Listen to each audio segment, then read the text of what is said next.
ሲያለቅሱ ማለት ነው why are they crying you know about the weekend like last week he said like interview number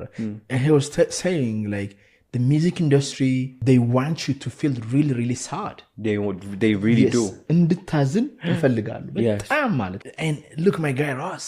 he's so motivational he's so inspirational I like him when I hear him like wow እኔ እንደዚህ ራፕ አድርጌን ሰዎችን ባነቃቃ ቢያወራሉ ያነበባቸው መጽሐፎች ይናገራል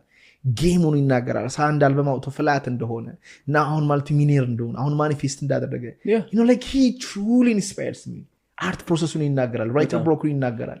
you know like ሰዎችን ይጠራል Deepak